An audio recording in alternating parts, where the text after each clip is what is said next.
ഇന്ത്യക്കാരെ ഒരു തരത്തിലും ബാധിക്കാത്ത ഒരു വിഷയം.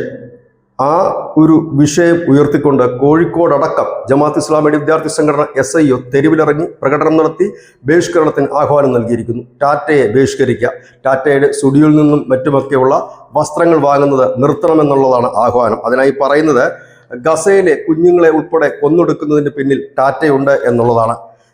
എന്താണ് അതിൻ്റെ വാസ്തവമെന്ന് നമുക്ക് പറയാം. അതിനു മുമ്പ് ഇവർ ബഹിഷ്കരിക്കുന്നതിൻ്റെ ഒരു വലിയ ലിസ്റ്റ് തന്നെ നൽകിയിട്ടുണ്ട്.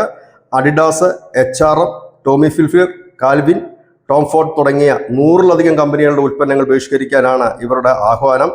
ഇവർ പറയുന്നത് ഈ ഇസ്രയേലുമായി ചേർന്ന് ടാറ്റയ്ക്ക് ഒരു പദ്ധതിയുണ്ട്, പ്രതിരോധ രംഗത്ത് ഉള്ള ഒരു പദ്ധതിയാണ്. ഇസ്രയേലിലെ എയ്റോസ്പേസ് ഇൻഡസ്ട്രി ലിമിറ്റഡും ടാറ്റയുടെ അഡ്വാൻസ് സിസ്റ്റം ലിമിറ്റഡും ചേർന്നുകൊണ്ട് ഒരു സംയുക്ത സംരംഭം നടത്തുന്നുണ്ട്. നമ്മുടെ ഇന്ത്യൻ സേനയുടെ നവീകരണത്തിന് ഈ സംയുക്ത സംരംഭം വഹിക്കുന്ന പങ്ക് ചെറുതല്ല. അങ്ങനെ നടത്തുന്ന ഒരു നീക്കം മാത്രമാണ് ഈ ടാറ്റയുടെ കമ്പനിയും ഇസ്രയേലിൻ്റെ കമ്പനിയും ചേർന്ന് നടത്തുന്നത്. പക്ഷേ ടാറ്റയെ ബഹിഷ്കരിക്കുക എന്നതിലൂടെ ഉദ്ദേശിക്കുന്നത് കാര്യങ്ങൾ വ്യക്തമല്ല. ഏതായാലും സോഷ്യൽ മീഡിയയിൽ ഇവർക്കെതിരെ വലിയ പ്രതിഷേധം തന്നെ ഉയരുന്നു. ആളുകൾ ചോദിക്കുന്നത് ഫേസ്ബുക്ക്, വാട്സപ്പ്, വിമാന സർവീസുകൾ ഇവയെല്ലാം ജൂതനുമായി ബന്ധപ്പെട്ടതും ഇസ്രായേലുമായി ബന്ധപ്പെട്ടതുമായ കമ്പനികളാണ്.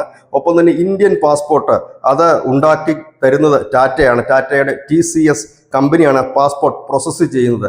അപ്പോൾ ബഹിഷ്കരിക്കാനിരിക്കുകയാണെങ്കിൽ എല്ലാം ബഹിഷ്കരിക്കേണ്ടി വരും, ഉപ്പ് തൊട്ട് കർപ്പൂരം വരെ.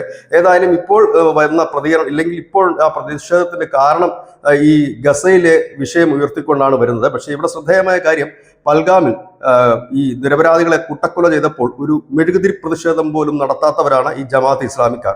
ഇപ്പോഴാണ് ഗസയിൽ കിടക്കുന്നത്, നമ്മളുമായി യാതൊരു ബന്ധവുമില്ല, അവിടെ കിടക്കുന്ന ഒരു ആക്രമണം, അവിടുത്തെ ഭീകരവാദികൾക്ക് നേരെ ഇസ്രായേൽ നടത്തുന്ന ആക്രമണം, ആ ആക്രമണത്തിൽ ഇന്ത്യൻ കമ്പനികൾക്ക് പങ്കുണ്ട് എന്ന് പറഞ്ഞ് ടാറ്റയെ ബഹിഷ്കരിക്കാൻ പോവുകയാണ്. News desk, news India Malayalam.